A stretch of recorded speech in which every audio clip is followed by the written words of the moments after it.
საღამომშვიდობის 23 იანვარს BMG TV-ზე საქმის კურსის ეთერში ვაჯამებთ ამბებს ბიზნესზე და ეკონომიკაზე. მე ანა ლაპიაშვილი ვარ და სამუშაო დღეს ბოლოს მნიშვნელოვან საქმიან ამბებს ვიზიარებთ BMG-ის გუნდის წევრებთან ერთად. საქართველოს $500 მილიონ ევროობლიგაცია 5.12% განაკვეთში განათავსა. სამთავრობო საკოორდინაციო კომისიის წევრები სადისტრიბუციო კომპანიების წარმომადგენლებთან შეხვედრის შემდეგ კიდევ ერთხელ იმეორებენ, რომ კომპანიების მხრიდან ფასნამატის შემცირებაზე მზაობა არის. საქართველოდან ნავთობპროდუქტების ადგილობრივი ექსპორტი გაიზარდა. საქსტატის მონაცემებით 2025 წელს ექსპორტირებულია $79.9 მილიონი ღირებულების 151,700 ტონა ნავთობპროდუქტები. თბილისის აეროპორტი ვაზიანის აეროპორტის ამოქმედებისთანავე ოპერირება შეწყვეტს. განცხადება ეკონომიკისა და მდგრადი განვითარების მინისტრის მოადგილემ თამარ იოსელიანმა გააკეთა, რომელიც ამბობს, რომ 2031 წელს ვაზიანის აეროპორტის ამოქმედების შემდეგ თბილისის აეროპორტი ფუნქციონირება შეწყვეტს. 18 თებერვალს სტუმარ-მასპინძლობის საინვესტიციო ფორუმი თბილისი 2026 შერატონ თბილისში გაიმართება. HIFI წარმოადგენს საერთაშორისო საინვესტიციო პლატფორმას, რომელიც აერთიანებს წამყვან სასტუმრო ბრენდებს, ადგილობრივ და საერთაშორისო დეველოპერებს, ინვესტორებს, ტურიზმის ინდუსტრიის წამყვან ექსპერტებს, ფინანსურ და საჯარო ინსტიტუციურ პარტნიორებს. საქართველოს 23 იანვარს ახალი $500 მილიონ ევროობლიგაცია განათავსა. ობლიგაციების საინფორმაციო სისტემა C-Bonds-ის თანახმად ახალი ფასიანი ქაღალდის განაკვეთი 5.125 იქნება და მისი მეშვეობით 2021 წელს გამოშვებული ფასიანი ქაღალდის რეფინანსირება მოხდება. ახალი ფასიანი ქაღალდის ხანგრძლივობა 5 წელია და მას ქვეყანა 2031 წლის იანვარში დაფარავს. ფასიანი ქაღალდის დაფარვის ოპერაციის შესრულებაში საქართველოს მთავრობისათვის საბროკერო მომსახურების გლობალური მოთამაშეები Citi ჯგუფი, JP Morgan, ICBC, Societe Generale არიან ჩართულები. საქართველოს ბაზარზე არსებულ მომხმარებლებს საბროკერო მომსახურებას Galten Tagarti და TBC Capital გაუწევენ. საქართველოს წინა სახელმწიფო ევროობლიგაცია, რომელიც 2021 წელს იყო გამოშვებული 2.75 მიასედის კუპონის განაკვეთს ატარებდა, თუმცა ამ პერიოდში თავად დოლარის რესურსის ღირებულება 0.4% იყო. მაშინ, როდესაც 2026 წლის იანვრის მდგომარეობით შტატების 5-წლიანი სახაზინო ობლიგაციის განაკვეთი 3.82%-ია. შესაბამისად, სპრედი, ანუ რისკის სხვაობა, რომელიც ინვესტორებმა საქართველოს სახელმწიფო ვალს დააკისრეს 2021 წელთან შედარებით შემცირებულია, ანუ გაუმჯობესებული. 2021 წელს სპრედი 2.25% იყო, 2026-ში კი 1.3%-ია. მისი ბრალია სურსათის სიძვირე და მაღალი ფასნამატი. პრემიერის ხელმძღვანელობით შექმნილმა ეგრეთ წოდებულმა ფასების კომისიამ საკითხის გამოსაკვლევად ამჯერად დისტრიბუტორები დაიბარა შეხვედრაზე.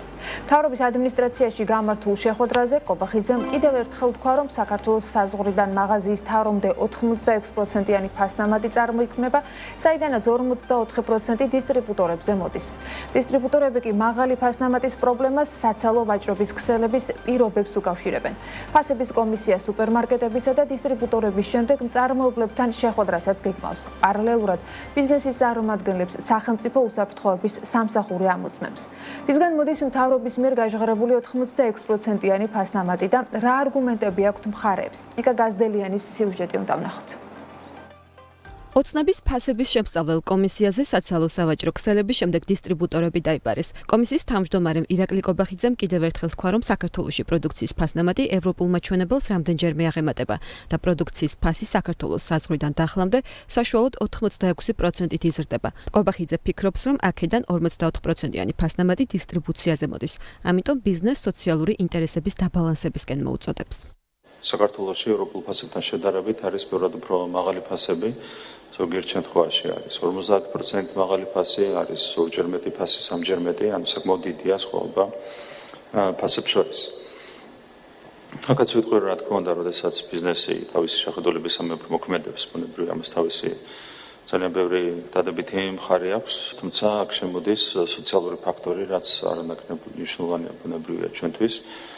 ჩვენთვის მნიშვნელოვანია, რომ დაბალანსდეს მაქსიმალურად ეს ინტერესები და ყველამ ერთად გვინდა რომ ვიზრუნოთ მოსახლეობის ინტერესებზე და შევეცადოთ მაქსიმალურად, რადგანაც ეს არის შესაძლებელი, ვიზრუნოთ ფასების დაწევას. გარემო ფაქტორებზე სწორი და ეფექტური რეაგირების შედეგად, რა თქმა უნდა, ჩვენ ვხედავთ, რომ არსებობს რესურსი სამომხმარებლო პროდუქციაზე ფასების შემცირების და მისასალმებელია, რომ დღევანდელ შეხვედრაზე უკვე მოვისმინეთ პირველი ხელშესახები ინიციატივა, მათ შორის ამოსული კერძო სექტორიდან, თუ როგორ ხედავს კერძო სექტორი სამომხმარებლო პროდუქციაზე ფასების შემცირების გზას. გამოითქვა მზაობა აქტიურ მუშაობასთან დაკავშირებით, ასევე განვიხილეთ ფასნამატის ლოგიკები, ფასწარმოქმნის ჯაჭვი საზღვრიდან დახლამდე, გაიცვალა რასაკვირველია მოსაზრებები ამ მიმართულებით. მნიშვნელოვანი არის, რომ როგორც წინა შემთხვევაში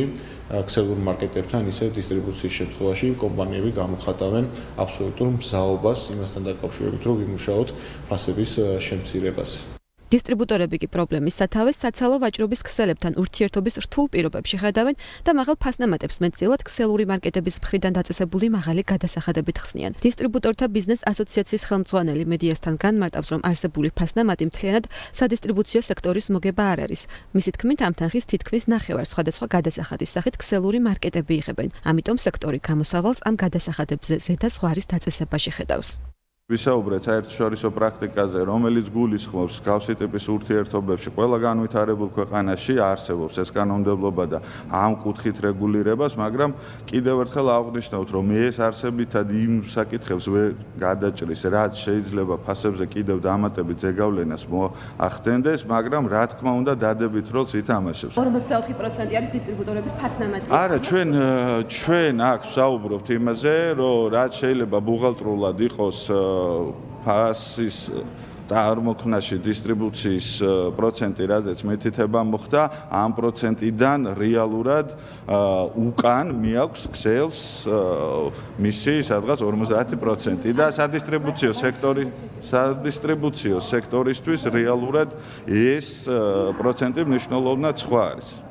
ეს არ არის მარტო ერთი მხარის, მაგალითად ორივე მხარეს წარმოადგენს შემთხვევაში ეს არის პრობლემა, რომელიც უნდა დარეგულირდეს კანონმდებლობით. შესაძლებელია. 40%-იანი ფასნამატია. 40%-იანი ფასნამატი გაქვს დისტრიბუტორებს, როგორც კოპახიძე ამბობს. იცით როგორ არის ფასნამატში გააჩნია რას გულისხმობთ რა. როგორი თვლია? ანუ თუ რა ახლა მათემატიკა ზუსტი მეცნიერებაა და ამიტომ მარტივად ითვლება, მაგრამ ანუ ფასნამატი და ფასწარმოქმნა ბიზნესის სხვადასხვანაირად არის, ის არის ლოჯისტიკური და სხვადასხვა ხარჯები. რაც შეეხება ქსელურ მარკეტებსა და სადისტრიბუციო ქსელებში სახელმწიფო უსაფრთხოების სამსახურის შესვლას სექტორის წარმომადგენლები აცხადებენ, რომ ამას პრობლემები არ შეუქმნია, თუმცა განმარტავენ, რომ უმჯობესი იქნებოდა ბიზნესი ინფორმირებული ყოფილიყო. მიუხედავად ამისა, სექტორი მიიჩნევს, რომ ბიზნესის თავისუფლებას საფრთხე არ ემუქრება. ყველაფერი ისეც გამჭვირვალეა, RS-ზე არის, ანუ და ის საბუთების და ის ახლა დიდი პრობლემა არ შეუქმნით რა. ბიზნესის თავისუფლებას საფრთხე არ ექნება ამ ჩარევაში. პირიქით პრემიერმა განაცხადა, დაცული იქნება, ყველას ინტერესი იქნება დაცული. ანუ აქ არის მარტო დისტრიბუცია და რიტეილი, ეს არის ერთი ჯაჭვი. სიმართლე გითხრათ, ყველა სექტორისთვის ცოტა ბუნდოვანი იყო სამართალდამცავი ორგანოების შესვლა, ანუ რეალურად გამომდინარე იქიდან, რომ ისინი თანამშრომლობდნენ აქტიურად ისედაც კონკურენციის სააგენტოსთან და გასულ პერიოდში უახლოეში ისედაც მიაწოდეს გარკვეული ტიპის ინფორმაცია და დღესაც მზად არიან, რა თქმა უნდა, ითანამშრომლონ ნებისმიერ უწყებასთან, უბრალოდ კარგი იქნებოდა, რომ ინფორმირებული ყოფილიყვნენ იმ სახით, რომ სამართალდამცავი ორგანოები მოახდენდნენ ამოღებას და ეს არ იქნებოდა მოულოდნელი. მომავალ კვირაში ფასების კომისია შეხვედრას სასურსათო პროდუქციის მწარმოებლებთან გამართავს. მწარმოებლების ნაწილიც ფიქრობს, რომ ფასწარმოქმნაში ძირითადი ბრალი საცალო სავაჭრო ქსელებს მიუძღვნით. ამიტომ ამ ნაწილში მთავრობისგან გარკვეული თამაშის წესების შემოღებას ემხრობიან. რამოდენიმე პირობა, ყველაზე დამანგრეველი ამ სიტყვას ვიტყოდი, არის ეგრეთ წოდებული cashback-ი, რომელსაც ხელშეკრულებაში ქვია მარკეტინგული მომსახურების გადასახადი, მაგრამ რეალურად ეს არის ბრუნვაზე დაწესებული უზარმაზარი გადასახადი, მაგალითად ეს ჩვენ შემთხვევაში არის ზოგიერთ პროდუქტზე 20, 35 და ზოგიერთ შემთხვევაში 50%-იც კი ბრუნვიდან. ახლა წარმოიდგინეთ რაზეა საუბარი, ხო? როდესაც პროდუქტი ჯდება რაღაცა ლარი, საბოლოო თაროზე ამის გათვალისწინებით იძულებული ვართ ისეთი ფასები შევთავაზოთ, ეს ხარჯი დავფაროთ და შემდეგ თაროზე DVG-ს ჩათვლით, რომელიც 18%-ია, ასევე არ არის მცირე.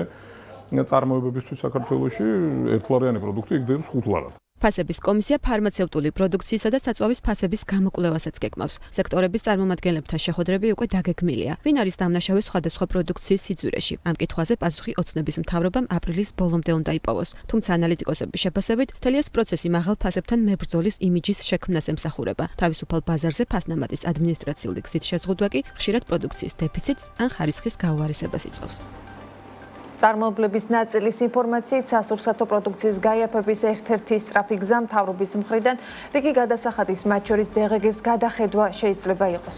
როგორც პულფუნთუშეულის და საკონდიტრო პროდუქციის წარმოებელი კომპანია MPC Georgia-ს დირექტორი აღნიშნავს, მთავრობამ უნდა განიხილოს შესაძლებლობა, რომ რიგ პირველადი მოხმარების სასურსათო პროდუქციაზე დიფერენცირებული გადასახადი შემოიღოს და DGG-ს განაკვეთი შეამციროს. ალექსანდრე რატიშვილის თქმით, სურსათის ფასზე ბევრი კომპონენტი მოქმედებს, თუმცა გადასახადის შემცირება ყველაზე სწრაფი გზა, რომ ფასები მოკლე ვადაში დაკორექტირდეს.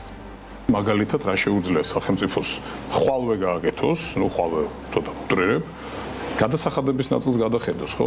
არის საუბარი იმ სამომხრობო პროდუქტებზე, განსაკუთრებით კვების პროდუქტებზე და ფარმაცევტულ პროდუქტებზე, თავისთავად ეს მოქმედებს. რომლებიც კვების პროდუქტები, რომლებიც მოსახლეობის უმეტესობისთვის არის ძალიან მნიშვნელოვანი და ყოველდღიური სასიცოცხლოდ მნიშვნელოვანი პროდუქტები, შეგვიძლია გადავხედოთ ისეთ გადასახადს, როგორც არის DGG.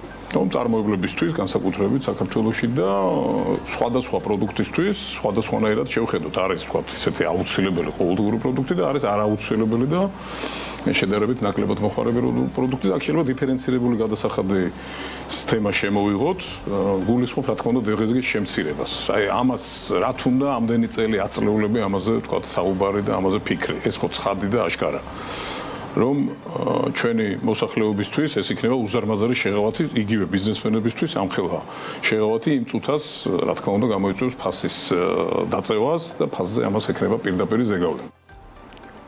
2025 წელს ქართული აგროსასურსათო პროდუქციის ექსპორტის ღირებულებამ $1.8 მილიარდ გადააჭარბა, რაც 9.9%-ით მეტია წლიურ მონაცემთან თუ შევადარებთ. გარემოს დაცვის და სოფლის მეურნეობის სამინისტროს ინფორმაციით ამ პერიოდში ევროპის ქვეყნებში ექსპორტი $7.2 ანუ 36%-ით გაიზარდა და $254.600 მიაღწია. ზრდა ძირითადად განპირობებული არის თხილის ექსპორტის ზრდით, რომლის ღირებულება მას $17.9 მილიონი შეადგინა. ამ კატეგორიაში ზრდა $45 მილიონ აღემატება. ამავე დროს გაიზარდა ხილის და ბოსტნეულის წვენების, მინერალური და მტკნარი წყლების და ღვინის ექსპორტიც. საანგარიშო პერიოდში ექსპორტის ღირებულების მნიშვნელოვანი ზრდა დაფიქსირდა რუსეთში, აზერბაიჯანში, იტალიაში, ყაზახეთში, უზბეკეთში, ესპანეთსა და თურქმენეთში.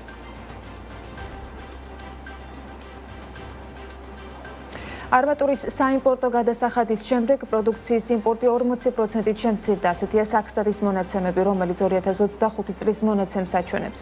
გადასახადი 1 მარტამდე მოქმედებს, თუმცა ინფრასტრუქტურის მშენებელი კომპანიები აღნიშნავენ, რომ მისი მოქმედება აღარ უნდა გაგრძელდეს, რადგან სამშენებლო კომპანიებს პროდუქცია გაუზრდათ. ადგილობრივი ბაზარი კი მოთხოვნას ვერ აკმაყოფილებს. რა ეფექტი ჰქონდა armaturis იმპორტზე გადასახადის შემოღებას და როგორი არის როგორც თავად მწარმოებლების, ისე მომხმარებლების შეფასებები. Anuka Jokhadze მოიკითხა ეს თემა. Armaturis იმპორტი ბოლო ერთ წელიწადში 40%-ით შემცირდა. დინამიკა იმპორტის გადასახადის ეფექტით აიხსნება, რომელიც 2025 წლის 25 იანვრიდან ამოქმედდა. იმპორტიორი armaturis ქვეყანაში შემოტანისას 1 ტონაზე 420 ლარს იხდის. თუ 2025 წლის განმავლობაში საქართველოს $126.215.000 ღირებულების 223,000 ტონაზე მეტი armatura შეიძინა, 2024 წელს $212 მილიონი ღირებულების პროდუქცია იყო შესყიდული. ადგილობრივ ბაზარზე მომუშავე მწარმოებელი კომპანიები გადაწყვეტილებას იწონებენ, რადგან აქამდე ხშირად იყო კრიტიკა იმის შესახებ, რომ დემპინგურ ფასად იმპორტირებულ armaturasთან კონკურენციაში შესვლა ადგილობრივი წარმოებისთვის წარმოუდგენელი იყო. Armaturis ქართული მწარმოებელი რუსთავის ფოლადის გენერალური დირექტორის იგორ კორიტკოს შეფასებით, დღეს საქართველოში armaturis ბაზარზე სამართლიანი კონკურენცია.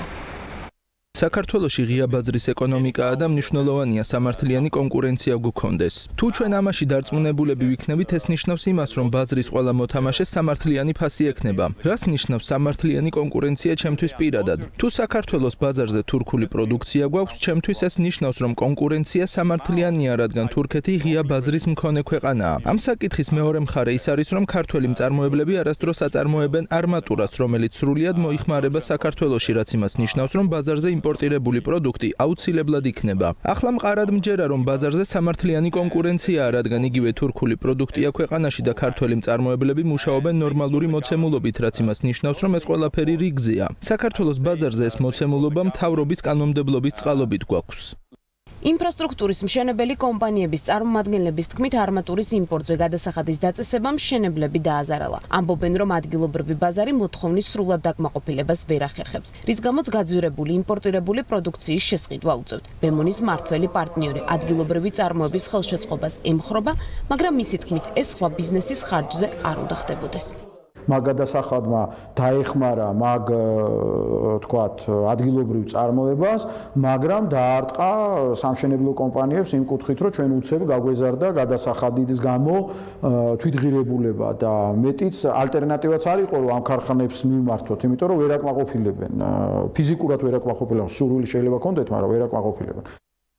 მშენებლობიდან გამომდინარე სხვადასხვა ტექნიკური პარამეტრების აღმოჩენას უწყენებდა რაღაც ზონებში იყო დეფიციტი და ფასასხობაც ხო გამოწვევა, ალბათ აქედან გამომდინარე ფიქრობ კონკურენციის ნაწილში თვითონ ხალხი არ იქნება, გაცილებით დიდი კონკურენცია იქნება და გაცილებით დიდი პორტფელი იქნება არჩევანი მოუწოდებელების მხრიდან შედარებით მეტი მოგებულობა და მეტად გავაკეთებთ რეინვესტიციას კომპანიების დარებაში. ბიზნესის წარმომადგენლების ნაწილი BMG-სთან აღნიშნავს, რომ ქვეყანაში გადასახადების შემოღება სახელმწიფოს უფლებაა, მაგრამ გაზრდილი ხარჯები კონტრაქტებზე უნდა აისახოს. უფრო კონკრეტულად მშენებლები სახელმწიფო ტენდერებში ინდექსაციის პუნქტის არსებობაზე საუბრობენ. სახელმწიფო პროექტებში სახელმწიფომ შემოიღო გადასახადი, დაიცვა ადგილობრივი წარმოება, ამ დროს თქვათ მშენებელს გაუძვირდა ამ გადასახადის გამო პროექტი და რა ამერე სახელმწიფო კონტრაქტში არავინ ინდექსაციაში ეს არ გამოიყენა და ანუ ასე ვთქვათ პრობლემა შეიქმნა. არ არსებობს მექანიზმები, რომელიც მიხედვითაც მოხდება ამ ფასის გადაანგარიშება ჩვენთვის. ინდექსაციები ჩაიდოს და რაღაცა სისტემატიურად ხდებოდეს ამ ფასების გადასვლა, იმიტომ რომ საბოლოო ჯამში არსებობს დამკვეთი, არსებობს შემსრულებელი, რომელიც ჩვენ გახლავართ და ჩვენზე ტყდება ყოველთვის ესეთი ჯოხი ასეთი გადაწყვეტილებების მიღების დროს. საიმპორტო გადასახადის შემოღების შემდეგ შეიცვალა იმ ქვეყნების გეოგრაფიაც, საიდანაც ამ პროდუქტს საქართველო ყიდულობს. 2025 წელს მთავარი მომწოდებელი თურქეთი გახდა. გასულ წლამდე კი იმპორტიორი ქვეყნების რეიტინგში პირველ ადგილებს რუსეთი და ირანი იკავებდნენ. კონკურენციის სააგენტო 2024 წლიდან არმატურის ბაზარზე სავარაუდო დემპინგის არსებობის საკითხს სწავლობს.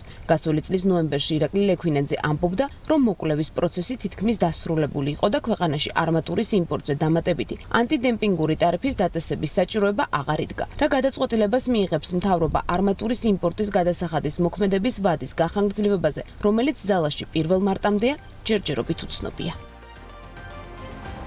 2025 წლის მეოთხე კვარტალში ახლა დაშენებული და დასრულებული საცხოვრებელი ბინების საშუალო ფასი ყველაზე მაღალი თბილისის მასშტაბით მთაწმინდაზე იყო. საქსტატის ინფორმაციით 1 კვადრატული მეტრის მედიანური ღირებულება მთაწმინდაზე 6728 ლარია. მეორე ადგილზე ვაკეა, სადაც ბინების საშუალო ფასი 1 კვადრატულზე 5874 ლარია. მას მოსდევს ჩუღურეთის რაიონი და საბურთალო, რაც შეეხება კერძო სახლების სეგმენტს, აქაც ყველაზე მაღალი ფასი მთაწმინდის რაიონშია 4592 ლარი. მეორე ადგილზე ვაკეა 4311 ლარით კვადრატულ მეტრზე და მესამეზე საბურთალო. საქსტატის ინფორმაციით გასული წლის მეოთხე კვარტალში წინა კვარტალთან შედარებით საცხოვრებელი უძრავი ქონების ფასების ინდექსი 1.5%-ით გაიზარდა, ხოლო ინდექსის წლიურმა ზრდამ 3.3% შეადგინა. ბინები წლიურად 3.5%-ით, ხოლო კერძო სახლები 2.5%-ით არის გაძვირებული. 2025 წლის დეკემბერში თბილისის უძრავი ქონების ბაზარზე გაყიდული ბინების რაოდენობა წლიურ ჭრილში 11%-ით 4385 ბინამდე გაიზარდა. თბილისი კაპიტალი ყოველთვიურ მიმოხილვაში მიუთითებს, რომ მსგავსი ზრდა ნაწილობრივ დიდი სამშენებლო პროექტების ექსპლუატაციაში მიღებამ განაპირობა. 2025 წლის დეკემბერში ბინების გასაყიდი ფასი გასული თვის ნოემბრის მაჩვენებელზე $1341-ზე შენარჩუნდა, რაც წლიურ ჭრილში 6%-ით ზრდას უტოლდება. რაც შეეხება ეხება უძრავი ქონების ბაზრის მონაცემებს ძველი და ახალი ბინების გაყიდვების მიხედვით. პუბლიკაციაში აღნიშნულია, რომ 2025 წლის დეკემბერში 750 ახალი ბინა გაიყიდა, 24%-ით მეტი, ვიდრე 2024 წლის ანალოგიურ პერიოდში. ძველი ბინების შემთხვევაში ტრანზაქციების რაოდენობა 3635 შეადგინა. ეს წლიურად 23%-ით გაზრდილი მაჩვენებელია. 2025 წლის დეკემბერში გაყიდული ბინების უდიდესი წილი კვლავ 50-დან 75 კვადრატულ მეტრამდე ფართობის მქონე ბინებს უკავია, რომელიც მთლიანი გაყიდვების 44%-ია. 125 კვადრატულ მეტრზე მეტი ფართის მქონე ბინებმა ჯამური გაყიდვების 4% დაიკავა და გასული თვის დონეზე შენარჩუნდა. თბილისის უბნებს რაც შეეხება ყველაზე მეტი ტრანზაქცია კვლავ დიდი ღომში ფიქსირდება. ამავე თვის განმავლობაში თბილისის უმრავლეს უბანში გაყიდული ბინების რაოდენობა წლიურ ჭრილში გაიზარდა და მათ შორის ყველაზე მაღალი ზრდა დაფიქსირდა გრწანიში, ვაკეში და დიდი ღომში. ჯუღურეთში გაყიდული ბინების რაოდენობა ყველაზე მეტად არის შემცირებული. მთაწმინდასა და ვაკეში საშუალო გასაყიდი ფასი $2200 ზემოთ ნარჩუნდება. გასაყიდი ფასის ყველაზე მაღალი წლიური ზრდა ჯუღურეთშია. ამავე თვეში უძრავი ქონების ბაზრის მოცულობამ $384 მილიონი შეადგინა და წელიწელთან შედარებით 17%-ით ზრდა აჩვენა. 2025 წელს კვლევის მიხედვით ჯამური გაყიდვები წინა წელთან შედარებით 4%-იან მატებას მიუთითებს. საქართველოს ნავთობპროდუქტებს ადგილობრივი ექსპორტი ზრდაზე მიანიშნებს, როგორც საქსტატის მონაცემები აჩვენებს. 2025 წელს ექსპორტირებული $19,500,000 ღირებულების 151,700 ტონა ნავთობპროდუქტია. საქართველოს ნავთობპროდუქტების ადგილობრივი ექსპორტი გასული წლის ნოემბერსა და დეკემბერში გააქტიურდა. იქამდე ყოველთვიური ექსპორტი $1,500,000 2 მილიონი დოლარის ფარგლებში იყო. ნოემბერში კი ის $90,100,000-მდე გაიზარდა, დეკემბერში კი $30,900,000 გახდა. ეს ემთხვევა კვლევში ნავთობგადამუშავებელი ქარხნის Black-Sea პეტროლიუმის მიერ ოპერირების დაწყებას. ამავე დროს 2025 წლის ოქტომბრიდან საქართველოს მკვეთრად გაზარდა ნედლი ნავთობის შესყიდვა, რა კატეგორიის საქონელსაც ქვეყანა ამ მოცულობით არასდროს ყიდულობდა. 2025 წელს ნედლი ნავთობის იმპორტი $87,700,000 შეადგენდა, საიდანაც $96 მილიონი 225,300 ტონა ნედლი ნავთობი საქართველოს რუსეთის ფედერაციიდან შეიძინა. ნედლი ნავთობის იმპორტის გააქტიურება წყულებში ნავთობგადამუშავებელი ქარხნის ოპერირების დაწყებასთან არის დაკავშირებული, რადგან იმპორტი მკვეთრად ოქტომბრის თვიდან გააქტიურდა. BMG ყულების ნავთობგადამუშავებელი ქარხნის Black-Sea პეტროლიუმის მენეჯმენტს მიმართა კითხვით საწარმოს ოპერირების დაწყების და გამოშვებული პროდუქციის შესახებ ინფორმაციის მისაღებად კომპანიაში განმარტეს, რომ ჯერჯერობით მედიასთან კომუნიკაციისგან თავს იკავებენ. ნესტლეს შემდეგ ქართულ ბაზარზე პიკოტის ბავშვთა საკვების ამოღება დაიწყო. ფრანგულმა რძის მწარმოებელმა ლაქტალისმა 18 ქვეყნიდან ბავშვის რძის ფორმულა გაიწვია. მას შემდეგ, რაც აღმოჩნდა, რომ ზოგიერთი პარტია შესაძლოა საშიშ ტოქსინს შეიცავდეს. 2025 წლის მეოთხე კვარტალში ახლად აშენებული დასრულებული საცხოვრებელი ბინების საშუალო ფასი ყველაზე მაღალი თბილისის მასშტაბით მთაწმინდაზე იყო. საქსტატის მონაცემებით 1 კვადრატული მეტრის მედიანური ღირებულება მთაწმინდაზე $6,728 უტოლდებოდა. დეკემბერში ბათუმში 116,130,810 ბინა გასხვისდა. ტრანზაქციების რაოდენობა წლიურად 42%-ით, ბაზრის ზომა კი 65%-ით გაიზარდა.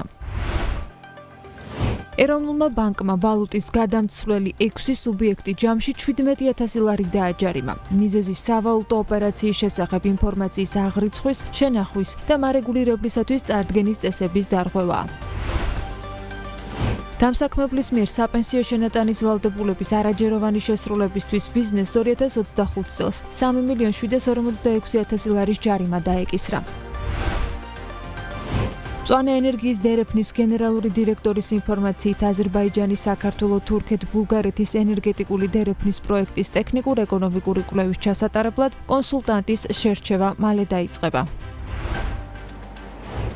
ეკონომიკის მინისტრის მოადგილის ინფორმაციით 2025 წელს საქართველოს დერეფანში ტვირთები გაიზარდა. თამარ იოსელიანი ამბობს, რომ შარშან პორტებში კონტეინერები 17%-ით არის გაზრდილი. გენერალური ტვირთების მიმართულებით კი მატება მოგესწრებათ 18% იყო. ჯამურად ტონებში მატებამ 7% შეადგინა. შუადერეფნის კონტექსტში რკინიგზაში კონტეინერების 33%-იანი მატება დაფიქსირდა. საქართველოს რკინიგზა და შესაბამისად საქართველოს პორტებში მზად დახვდნენ აღნიშნულ ტვირთებს, რისთვისაც საჭიროა შესაბამისი ინფრასტრუქტურული პროექტები და ასევე მოძრავი შემადგენლობის განახლება, ამბობს იოსელიანი საზოგადოებრივი მაუწყებლის ეთერში. მინისტრის მოადგილემ აღნიშნა, რომ სწორედ არსებული სურათიდან გამომდინარე სახელმწიფო მიიღო გადაწყვეტილება, რომ საქართველოს რკინიგზამ 2026-2027 წლებისათვის ახალი ლოკომოტივები იყიდოს და შესაბამისად სავაგონო პარკი განაახლოს.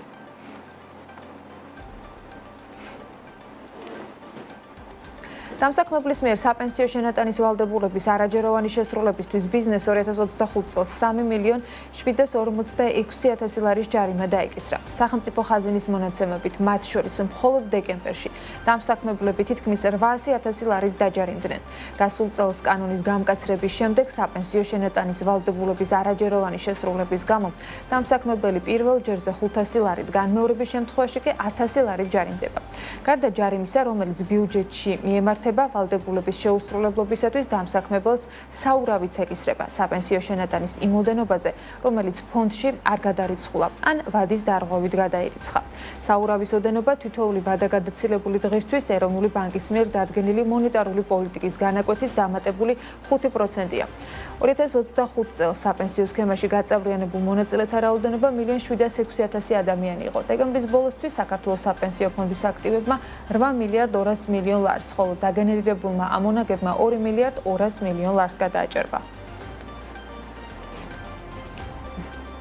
შეცვლილი მიდგომა შემოსავლების სამსახურის მხრიდან. აუდიტორულ კომპანიებში აღნიშნავენ, რომ ბიზნესის სესხის კაპიტალში შენატანად გადაკვალიფიცირების პროცესში გარკვეულ გამოწვევებს აწყდება. საუბარია შემთხვევებს, როდესაც დამფუძნებელს კომპანიაში თანხაში აქვს. როგორც ირკვევა, რიგ შემთხვევაში შემოსავლების სამსახური კომპანიას უთითებს, რომ მსგავსი ოპერაცია სესხის ნაცვლად დივიდენდად დააკვალიფიციროს, რაზეც საგადასახადო განაკვეთი 5-ის ნაცვლად 15%-ია. კრესტონ ჯორჯიას მმართველი პარტნიორი დავით პაპიაშვილი აღნიშნავს, რომ შემოსავლების სამსახურის მხრიდან კანონის მსგავსი ინტერპრეტირება არ არის სწორი. როდესაც შპს უხდის დამფუძნებელ სესხის პროცენტს, ვისაუბროთ ადგილობრივ დამფუძნებელ ფიზიკურ პირებზე, ზოგადად ეს კანონმდებლობით იბეგრება მხოლოდ და მხოლოდ 5%, თუმცა შემოსავლების სამსახური განსაკუთრებით ბოლო პერიოდში ძალიან გააქტიურდა და შინაარსობრივად, ეგრეთ წოდებული შინაარსის ფორმაზე აღმატებულობის პრინციპის საფუძველზე, შემოსავლების სამსახური გადახდილ პროცენტებს უთვლის როგორც დივიდენდის თანხებს, რაც 5%-ის მაგივრად იბეგრება დამატებით 15%. საქმე იმაშია, რომ არ არსებობს საკანონმდებლო ჩარჩო, რომელიც გაარჩევდა დაუშვათ შენატანს ეს სესხია თუ კაპიტალია. ანუ თუ გავაკეთებთ კრების სოქმით შენატანს, ეს იქნება კაპიტალი. თუ ავირჩევთ სესხის ხელშეკრულების გაფორმების გზას, ეს იქნება სესხი. ანუ შემოსავლების სამსახური ამას თითქოს დააფასებს შინაარსობრივად, მაგრამ ამის შინაარსის ფორმაზე აღმატებულობის პრინციპით შეფასება არის დაუშვებელი, ვინაიდან ფაქტურად ეს არის კანონის ხარვეზე. მიმდინარე წლის 1 მარტიდან საქართველოში უცხოელთა დასაქმების წესები იცვლება. ეს პარლამენტის მიერ უკანონო შრომით მიგრაციასთან ბრძოლის და ადგილობრივი შრომის ბაზრის დაცვის და განვითარების მიზნით. შრომითი მიგრაციის შესახებ საქართველოს კანონში შეტანილი ცვლილებებით არის გათვალისწინებული. იმისთვის, რომ უცხოელთა თანამშრომელმა კანონიერად იმუშაოს, 1 მარტიდან საჭიროა შრომითი ხელშეკრულების გაფორმება, შრომითი საქმიანობის უფლება და მოქმედი ბინადრობის ნებართვა ან D1 კატეგორიის ვიზა. ერთ-ერთი მთავარი სიახლე სწორედ შრომითი საქმიანობის უფლება, რომლის გარეშეც უცხო ქვეყნის წარმომადგენელთან ან შრომითი ან მომსახურების ხელშეკრულების გაფორმება აკრძალული იქნება. შრომითი საქმიანობის უფლების გამცემ უწყებად განისაზღვრა საქართველოს ოკუპირებული ტერიტორიებიდან დევნილთა შრომის ჯანმრთელობისა და სოციალური დაცვის სამინისტრო, რომელსაც დამსაქმებელმა უნდა მიმართოს. თავის მხრივ საქართველოში უცხოელის დასაქმებაზე თანხმობის ან უარის სათქმელად ჯანდაცვის სამინისტროს მაქსიმუმ 30 კალენდარული დღე აქვს. შრომითი საქმიანობის უფლების გარეშე მუშაობა როგორც უცხოელი თანამშრომლის, ისე დამსაქმებლის დაჯარიმებას გამოიწვევს. ექთნებისა და მეან ექთნებისათვის სახელმწიფო რეესტრი შეიქმნება. შედეგად ექთნებს რეესტრში ავტორიზაციის გავლა მოუწევთ. რეესტრის წარმოების წესი უკვე დამტკიცებულია. ცვლილებები კი 2026 წლის 26 იანვრიდან შედის ძალაში. ექთნებისა და მეან ექთნების რეესტრის წარმოება სახელმწიფო სერტიფიკატის რეგისტრაციის მოწმობის გაცემის, მისი მოქმედების შეჩერების, განახლების გაუქმების, ასლის გაცემის შესახებ მონაცემთა ერთიანი სრული ბაზის შექმნის საფუძველია. აღნიშნულია დოკუმენტში. ამ რეესტრში ავტორიზაციის მიზნით მაძიებელი ავსებს ელექტრონულ განაცხადს მისამართზე North Certification.mog.gov.g. მაძიებელი რეესტრში უთითებს კიდევ საიდენტიფიკაციო მონაცემს, სახელი, გვარი, პირადი ნომერი, დაბადების თარიღი, განათლების დამადასტურებელი დოკუმენტი და კვალიფიკაციის, აკადემიური ხარისხის მიმრიჭებელი ორგანოს სახელწოდება. ამავე დოკუმენტით განისაზღვრა უცხო ქვეყნის მოქალაქეთა ავტორიზაციის წესიც. უცხო ქვეყნის მოქალაქეებმა სოციალური მომსახურების სააგენტოს ტერიტორიულ ერთეულში მატერიალური ფორმით უნდა წარუდგინონ განაცხადი, პასპორტი და მიღებული განათლების დამადასტურებელი დოკუმენტი. ენერგეტიკული ინდუსტრიის ამერიკული გიგანტი Shell პარტნიორ კომპანიებთან ExxonMobil-თან, Total Energy-სთან, Eni-სთან და ნიგერიის ეროვნულ ნავთობ კომპანიასთან ერთად ნიგერიაში $20 მილიარდი ინვესტიციის განხორციელებას გეგმავს.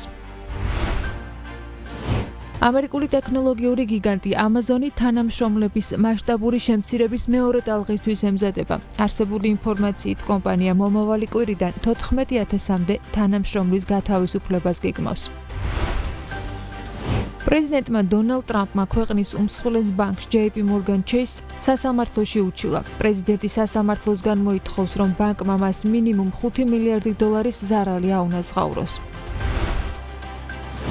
ინდოეთი და ევროკავშირი სავაჭრო შეთანხმების დადებისათვის ემზადებიან. უცხოური მედია წერს, რომ მხარეები მოლაპარაკებების საბოლოო ეტაპზე არიან გადასულები, რისი დასრულების შემდეგაც სამშაბათს 27 იანვარს ნიუ-დელი ინდოეთ-ევროკავშირის ერთობლივ სამიტს უმასპინძლებს. ანალიტიკურ ცენტრ ემბერის ანგარიშის მიხედვით 2025 წელს პირველად ისტორიაში ევროკავშირმა მზისა და ქარისგან უფრო მეტი ენერგია გამოიმუშავა, ვიდრე წიაღისეულის საწვავისაგან. ძვირფასი მეტალების ბაზარზე აღმასვლის ტენდენცია გრძელდება, ოქროს ფასი ერთ თვეში კიდევ 10%-ით გაიზარდა და უნცია მეტალის ღირებულებამ $4,960 მიაღწია, რაც მორიგი რეკორდია და ისტორიულ შედეგს წარმოადგენს. საერთო ჯამში ერთწლიან პერიოდში ოქრო 78%-ით არის გაძვირებული და ბოლო ერთ კვირაში 7,9%-ით. აღმასვლის რეკორდული დინამიკა ფიქსირდება ვერცხლთან მიმართებითაც, რომელიც ერთ თვეში 38%-ითაა გაძვირებული და კილოგრამის ფასი რეკორდულ $2,900 აღწევს. თუ ერთწლიან პერიოდს დავაკვირდებით, ჩანს, რომ ვერცხლის ფასი 223%-ით გაიზარდა და ის ამჟამად ისტორიულ მაქსიმუმზეა. ვერცხლის მარაგების ფლობა ქვეყნებისათვის მნიშვნელოვანი ეკონომიკური და სტრატეგიული უპირატესობა, რადგან ეს ლითონი ერთდროულად არის როგორც ფინანსური აქტივი, ისე კრიტიკული ინდუსტრიული ნედლეული. განსაკუთრებით დიდია მისი როლი თანამედროვე მწვანე ეკონომიკაში, ვინაიდან ვერცხლის შეუცვლელი კომპონენტია მზის პანელების, ელექტრომობილების, მაღალ ტექნოლოგიური ელექტრონიკის წარმოებაში და ამ რესურსის მქონე ქვეყნები გლობალურ ენერგოტრანზიციაში გადამწყვეტ სტრატეგიულ როლს თანდათან იზენენ. რომელ ქვეყნებს აქვთ ყველაზე დიდი ვერცხლის რეზერვი? ამაზე სიუჟეტში გიყვებით. 2025 წელს ვერცხლის ფასი ოქროს ღირებულების ზრდის კვალდაკვალ წლის ჭრილში 160%-ით გაიზარდა. ძვირფასი ლითონი, რომელიც კრიტიკული ინდუსტრიული რესურსია, თანამედროვეობაში ფაქტობრივად შეუცვლელი ნედლეულია ელექტრონიკაში, მზის პანელებსა და ელექტრომობილების წარმოებაში. ვერცხლის მარაგების ფლობა ქვეყნისთვის მნიშვნელოვანი ეკონომიკური და სტრატეგიული უპირატესობაა, რადგან ეს ლითონი ფინანსურ აქტივთან ერთად კრიტიკული ინდუსტრიული ნედლეულია. ვერცხლის დიდი რეზერვები სტაბილურ საექსპორტო შემოსავლებს უზრუნველყოფს და სამთო მოპოვებით სექტორში მსხვილ უცხოურ ინვესტიციებს იზიდავს, რაც ხელს ეკონომიკურ ზრდას და სამუშაო ადგილების შექმნას უწყობს. ვიზუალ კაპიტალისტის მონაცემებით მსოფლიოში დადასტურებული ვერცხლის მარაგი დაახლოებით 641,400 ტონას შეადგენს. მსოფლიოში ვერცხლის ყველაზე დიდი მარაგი პერუს აქვს. ქვეყნის წიაღისეულში დაახლოებით 140,000 ტონა ვერცხლია, რაც გლობალური რეზერვების თითქმის 22%-ია. პერუს ლიდერობას ისეთი გიგანტური მაღაროები განაპირობებს, როგორიც არის ანტამინა, სადაც ძირითადად სპილენძს მოიპოვებენ იღებენ, თუმცა ვერცხლის უმსხვილესი წყაროა. ავსტრალია ვერცხლის რეზერვებით მსოფლიოში მეორე ადგილს იკავებს და გლობალური მარაგების დაახლოებით 15%-ს, 94,000 ტონას ფლობს. ქვეყნის სამთო-მოპოვებითი სექტორი მაღალ ტექნოლოგიური ინფრასტრუქტურითა და სტაბილური საინვესტიციო გარემოთი გამოირჩევა, რაც მას მსოფლიო ბაზარზე თეთრი ლითონის ერთ-ერთ ყველაზე საიმედო მიმწოდებლად აქცევს. ავსტრალიაში ვერცხლის მოპოვება ხშირად კომპლექსურად ტყვის, თუთიისა და ოქროს საბადოებთან ერთად ხდება, ხოლო ისეთი მასშტაბური ობიექტები, როგორიც არის კანინგტონის მაღარო ქვეყანას წამყვან პოზიციას უნარჩუნებს, როგორც რესურსების მოცულობით, ისე მოპოვების ეფექტიანობით. რუსეთი ვერცხლის გლობალურ რეიტინგში მესამე ადგილზეა და მისი დადასტურებული მარაგები დაახლოებით 92,000 ტონას აღწევს, რაც მსოფლიო რესურსების 14,4%-ია. ქვეყნის უმსხვილესი საბადოები ძირითადად მაგადანის მხარეში, ურალსა და შორეულ აღმოსავლეთშია კონცენტრირებული, სადაც ვერცხლის მოპოვება ხშირად სხვაფერად ლითონებთან კომპლექსურად ხდება. რუსეთი გლობალურ ბაზარზე ვერცხლის ერთ-ერთ უმსხვილეს მიმწოდებლად რჩება, თუმცა ბოლო პერიოდში გეოპოლიტიკური ვითარებისა და სანქციების გამო მისი ექსპორტის ვექტორი დასავლური ბაზრებიდან აზიის, კერძოდ კი ჩინეთის და ინდოეთის მიმართულებით მნიშვნელოვნად გადაიხარა. ჩინეთი დაახლოებით 70,000 ტონა ვერცხლს ფლობს, რაც გლობალური რეზერვების თითქმის 11%-ია. ჩინეთის შემთხვევა განსაკუთრებულია იმით, რომ ის არამხოლოდ დიდარი ამ რესურსით, არამედ მსოფლიოში ვერცხლის ერთ-ერთ უმსხვილეს მომხმარებელსაც წარმოადგენს. ლითონის მოპოვება ძირითადად იუნანის პროვინციაში ხდება, სადაც ვერცხლი ხშირად ტყვიისა და თუთიის მოპოვების თანმდები პროდუქტია. ვინაიდან ჩინეთი მსოფლიო ლიდერია მზის პანელებისა და ელექტრონიკის წარმოებაში. საკუთარი ვერცხლის მარაგები შიდა ინდუსტრიული მოთხოვნის დასაკმაყოფილებლად ქვეყნისთვის უმნიშვნელოვანესი სტრატეგიული უპირატესობა. პოლონეთი ვერცხლის მარაგებით მსოფლიოში მეხუთე ადგილს იკავებს და ამაჩვენებლით ის ევროპაში უდაო ლიდერია. ქვეყნის წიაღისეულში დაახლოებით 61,000 ტონა ვერცხლია, რაც გლობალური რეზერვების დაახლოებით 9,9%-ია. პოლონეთის ვერცხლის საბადოები ძირითადად ქვემო სილეზიის რეგიონშია კონცენტრირებული, სადაც ლითონის მოპოვება სპილენძის მოპოვებასთან მჭიდროდ არის დაკავშირებული. პოლონური კომპანია KGHM Polska მიეცი მსოფლიოში ერთ-ერთი უმსხვილესი ვერცხლის მწარმოებელია, რაც პოლონეთს ევროკავშირის ფარგლებში მნიშვნელოვანი სტრატეგიულ მოთამაშედ აქცევს. განსაკუთრებით მაღალ ტექნოლოგიური ინდუსტრიებისა და მწვანე ენერგეტიკის განვითარების მიმართულებით.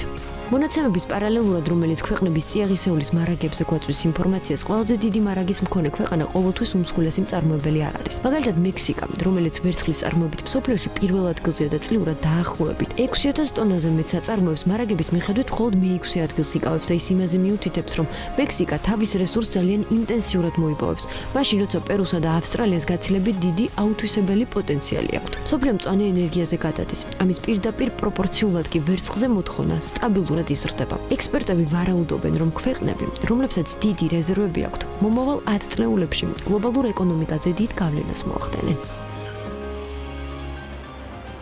ასულ საუკუნეში მსოფლიო წესრიგს ნავთობი და მასზე კონტროლი განსაზღვრავდა შავი ოქრო ომების ეკონომიკური ბუმის და გეოპოლიტიკური გავლენების მთავარ ღერს წარმოადგენდა, მაგრამ ამ დროისთვის ენერგეტიკული ეპოქა თანდათან ცვლის ყველაფერს. ხელოვნური ინტელექტის ექსპანსიის და ტოტალური ელექტროფიკაციის ფონზე მსოფლიო ახალი ტიპის დამოკიდებულებების წინაშეა. იშვიათი მინერალები, ეს არის მომავლის რესურსი, რომლის გადამუშავების თითქმის 90%-ს ერთი ქვეყანა, კონკრეტულად კი ჩინეთი აკონტროლებს. რატომ იქცევა იშვიათი მინერალები ნავთობზე არნაკლებ მნიშვნელოვან რესურსად, ამაზე მოკლე ისტორია უნდა ვნახოთ. გასულ საუკუნეს ნავთობი განსაზღვრავდა, თუმცა მომავალს დიდი ალბათობით იშვიათი მიწა მეტალები შეცვლია. გლობალური ეკონომიკის ელექტრიფიკაციისა და ხელოვნური ინტელექტის ექსპანსიის პარალელურად კრიტიკულ მასალებზე კონტროლი ძალაუფლების ახალ წყაროს წარმოადგენს. გასული 100 წლეულის განმავლობაში მსოფლიო ეკონომიკის ხერხემალს სწორედ ნავთობი ქმნიდა. ქარხნებს, ტრანსპორტსა და ვაჭრობას შავი ოქრო ამუშავებდა და ქვეყნების სიმდიდრესა თუ დამოკიდებულებას განსაზღვრავდა. ნედლ ნავთობზე კონტროლი ხშირად ინფლაციაზე, ინდუსტრიულ გამოშვებასა და ომების შედეგებზე გავლენას ახდენდა. ეს გავლენა დღესაც არ გამქრალა და ნავთობის ფასების მერყეობა ეკონომიკებს კვლავ აზარალებს. თუმცა გლობალური ძალაუფლების ფუნდამენტები, ციფრული ტექნოლოგიების წარმოების ყველა შრეში გავრცელების კვალდაკვალ იცვლება და მთავარი ყურადღება ახალი ტიპის რესურსისკენ მიემართება. მიუხედავად იმისა, რომ ნავთობზე მოთხოვნა 2030-იან წლებამდე სტაბილური დარჩება, იშვიათ მიწა ელემენტები რადიკალურად განსხვავებულ პოზიციას იკავებენ. ისინი ენერგიის მისაღებად არ იწვევიან, არამედ იმ ტექნოლოგიების სიღრმეში ინტეგრირდებიან, რომლებიც ელექტრიფიკაციის ავტომატიზაციასა და ციფრულ ინფრასტრუქტურას ამყარებენ. იშვიათი ლითონებისგან დამზადებული მუდმივი მაგნიტები, ელექტრომაგნიტური ელექტრომობილების ძრავების, ქარის ტურბინების, რობოტექნიკისა და მოწინავე სამხედრო ტექნიკის კრიტიკულ კომპონენტებს წარმოადგენენ. მონაცემთა ცენტრებისა და ხელოვნური ინტელექტთან დაკავშირებული ინფრასტრუქტურისთვის მათი მნიშვნელობა სულ უფრო იზრდება. მაგნიტური ეკონომიკა ტემპს კრებს და მოთხოვნა მიწოდებას მნიშვნელოვნად უსწრებს. Bank of America-ს მონაცემებით ნეოდიუმის მაგნიტებზე გლობალური მოთხოვნა 2035 წლამდე ყოველწლიურად დაახლოებით 9%-ით გაიზრდება, ხოლო რობოტექნიკის სექტორში ზრდამ შესაძლოა 29%-ს მიაღწიოს. შეერთებულ შტატებში მაგნიტებზე მოთხოვნის 5-ჯერ ზრდა მოსაოდნელი, მაშინ როცა ნავთობზე მოთხოვნის ზრდა იმავე პერიოდში 1%-ზე ნაკლებს შეადგენს. მიუხედავად მზარდი საჭიროებისა, ევროპასა და შტატებში იშვიათი ლითონების მოპოვებისა და გადამუშავების საკუთარი ობიექტები ფაქტობრივად არ გააჩნიათ. ჩინეთი კი ნეოდიუმისა და პრაზეოდიუმის ოქსიდების წარმოების 90%-ს, ხოლო მაგნიტების წარმოების 99%-ს აკონტროლებს. რეალური პრობლემა არა მხოლოდ გეოლოგიურ მარაგებში, არამედ გადამუშავების, რაფინირებისა და მაგნიტების წარმოების ტექნიკურად რთულ პროცესებში იმალება, სადაც გლობალური სიმძლავრეების 87%-ს პეკინი ფლობს. ეს ვითარება სტრუქტურულ დაუცველობას წარმოშობს, რადგან იშვიათი ლითონები არა იმდენად სასაქონლო ბაზარს, არამედ საწარმოო სისტემას წარმოადგენენ, სადაც გეოლოგიაზე მეტად მასშტაბი და ექსპერტიზა ფასობს. 22W Research-ის მკვლევარი აღნიშნავს, რომ ფიზიკური ხელოვნური ინტელექტის მშენებლობა ჩინეთის დომინირების ქვეშ მყოფ მიწოდების ჯაჭვებზე მწვავე დამოკიდებულებას ქმნის. ხელოვნური ინტელექტი მხოლოდ პროგრამულ უზრუნველყოფას არ გულისხმობს, იგი რობოტებს, სენსორებს და ძრავებს მოითხოვს, რომელთა ფუნქციონირება იშვიათ მიწა მაგნიტებზეა დამოკიდებული. დასავლეთის მცდელობა ააგოს AI ინფრასტრუქტურა ჩინურ გადამუშავებელ სიმძლავრეებზე სტრუქტურულად რჩება მიმმოლი. საბოლოო ჯამში თუ ნავთობი აწმყოს ამოძრავებს, იშვიათ მიწა მეტალებიც წყვეტენ თუ ვინ ააშენებს მომავალს, რადგან დომინირება დღეს არა საწვავის, არამედ ტექნოლოგიური კონტროლის ხელშია. 2025 წელს პირველად ისტორიაში ევროკავშირმა მზის და ქარისგან უფრო მეტი ენერგია გამოიმუშავა, ვიდრე წიაღისეულის საწვავისგან. ეს ანალიტიკურმა ცენტრმა ემბერმა ანგარიში დაწერა, რომელიც ევროკავშირის კლიმატის პოლიტიკას იკვლევს. მთლიანობაში განახლებადი ენერგიის გამომუშავებულმა მოცულობამ 1321 ტერავატ-საათი შეადგინა და წილობრივად 47,7%-ია. აქედან მზის ენერგია 369 ტერავატ-საათი იყო, ანუ 13,2% და ქარის 473 ტერავატ-საათი. ანუ 16,9%. ეს მაშინ, როცა წიაღისეულის საწვავის მთლიანმა მოცულობამ 809 ტერავატ-საათი, ანუ გამომუშავებული ენერგიის 29% შეადგინა. 2025 წელს ევროკავშირში განახლებადი წყაროების მიერ გამომუშავებული ენერგიის მოცულობა და წილობრივი მონაცემებია.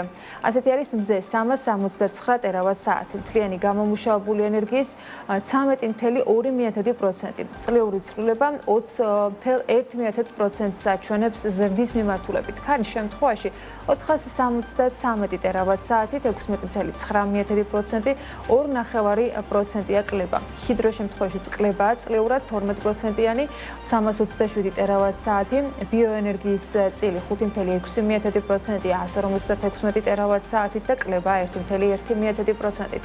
2025 წელს ბირთვული ენერგიის მოცულობა 652 ტერავატ-საათი, ანუ 23,4% შეადგინა, რაც წინა წელთან შედარებით 0,4%-ით მეტია. ევროკავშირის მიზანი არის, რომ 2030 წლისათვის სითბური გაზების ემისიები 1990 წელთან შედარებით 55%-მდე შემცირდეს, ხოლო 2050 წლისთვის იმ მოცულობას მიაღწიოს, რომ ატმოსფეროში დაგროვებამდე ბუნებრივად მთლიანად იყოს გაწოვილი.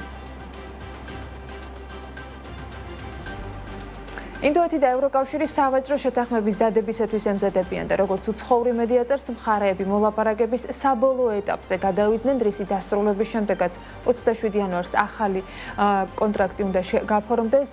ევროკავშირის ერთობლივ სამიტზეც იქნება ნიუ-დელი მასპინძელი. არის ვარაუდი, რომ ხელი სწორედ ამ დღეს მოეწერება ამ შეთანხმებას, რადგან შეხვედრა ნარენდრა მოდის და ურსულა ფონ დერ ლაიენს შორისაა დაგეგმილი. არსებული ინფორმაციით სავაჭრო გარიგება ძალაში მისი ხელმოწერიდან და რატიფიცირებიდან დაახლოებით 1 წელიწადში შევა. ორი მსხვილი ეკონომიკა სავაჭრო ურთიერთობის გაღრმავებას, მომსახურების, ასევე საცალო ვაჭრობის კუთხით გეგმავს და აქცენტი ყოველდღიური მომხმარების პროდუქციაზე და IT სექტორზე გამახვილდება. ამჟამინდელი მოცემულობით სავაჭრო გარიგების დოკუმენტში გაწერილი არ იქნება ინვესტორების დაცვის მექანიზმები, რადგან ამ მხრივ არსებულმა აზრთა სხვადასხვაობამ შესაძლოა პროცესი კიდევ უფრო გაწელოს. შესაბამისად, შეთანხმების მიუხედავად მსხვილი ინვესტიციების დაანონსება არ არის მოსალოდნელი. ახალი ეკონომიკური კავშირის დამყარება და მეტი დივერსიფიცირება ინდოეთისათვის განსაკუთრებით მნიშვნელოვანია ამ ეტაპზე, რადგან ქვეყანამ ამერიკული ტარიფის გამო სერიოზული დარტყმა მიიღო და ეს ყველაზე მეტად ძვირფასეულის და ტექსტილის წარმოებაზე აისახა. განსხვავებული ბაზრის ათვისებით არის დაინტერესებული თავის მხრივ ევროკავშირი, რომელმაც თავის დასაწყისში მერკოსურთან სამხრეთ ამერიკის წამყვანი ეკონომიკური სახელმწიფოების გაერთიანებასთან 25 წლიანი მოლაპარაკებები დაასრულა და 17 იანვარს შეთანხმებას ხელი მოაწერა. ევროკავშირი დაინტერესებულია ჩინეთზე დამოკიდებულების შემცირებით, რაც წლების განმავლობაში ოფიციალური ბრიუსელისათვის სტრატეგიულ გამოწვევად იქცა. $14 მილიარდიანი გარიგება შედგა. TikTok-ის ამერიკული აქტივების შემსყიდველი ერთობლივი საწარმო ოფიციალურად ჩამოყალიბდა და ხელმძღვანელი გუნდი წარადგინა. ეს პრეზიდენტ დონალდ ტრამპის მიერ დაწესებული ვადის ამოწურვამდე ზუსტად 1 დღით ადრე მოხდა. ტრამპმა ბაიდენსის მიერ აპლიკაციის შტატების აქტივების გასხვისებისთვის ბოლო ვადა 23 იანვარამდე დააწესა. ერთობლივ საწარმოს აღმასრულებელი დირექტორი ადამ პრესერი ეყოლება ხელმძღვანელად, რომელიც მანამდე TikTok-ში ამერიკელი მომხმარებლების მონაცემთა უსაფრთხოების მიმართულებას კურირებდა. უსაფრთხოების მთავარი ოფიცერი კი უილ ფარელია, რომელიც მანამდე კონფიდენციალურობასა და უსაფრთხოებას ხელმძღვანელობდა. კომპანიას ზედამხედველობას გაუწევს საბჭო, რომლის შემადგენლობაში შედიან TikTok-ის შტატების აღმასრულებელი დირექტორი შოუ ჩუ, ორაკლის გენერალური დირექტორის ოფისის აღმასრულებელი ვიცე-პრეზიდენტი კენეთ გლუკი, ასევე საინვესტიციო ფირმა Susquehanna International ჯგუფის კერძო საინვესტიციო ფირმა Silver Lake-ის, საამიროების საინვესტიციო ფირმა MGX-ისა და სხვა ორგანიზაციების წარმომადგენლები. ამ შეთანხმების მიხედვით TikTok-ის შტატების მომხმარებელთა მონაცემებსა და ამერიკული ოპერაციების უმეტეს ნაწილზე კონტროლი ახალ ერთობლივ საწარმოს გადაეცა. ამ საწარმოს 50%-ს ინვესტორთა კონსორციუმი ფლობს. შოუ ჩუს მიერ თანამშრომლების თვის გაგზავნილი მემორანდუმის მიხედვით საწარმოს 30%-ზე მეტს ბაიდენსის არსებული ინვესტორების აფილირებული პირები ფლობენ, ხოლო 19% ბაიდენსის ფლობელობაში რჩება. ახალი სუბიექტი გეგმავს TikTok-ის ალგორითმის შტატების მომხმარებელთა მონაცემებზე ხელახლა გაწვრთნას, ამერიკელთა მონაცემები შეინახოს და ორაკლი უზრუნველყოფს ამას. შტატების ერთობლივი საწარმო ასევე პასუხისმგებელი იქნება ამერიკელი მომხმარებლებისათვის კონტენტის მოდერაციაზეც, თუმცა ჩუს მემორანდუმის მიხედვით ბაიდენსის კონტროლის ქვეშ მყოფი გლობალური TikTok-ის სუბიექტი ახალ ამერიკულ პლატფორმაზე ელექტრონული კომერციის, რეკლამის და მარკეტინგის მართვას გააგრძელებს.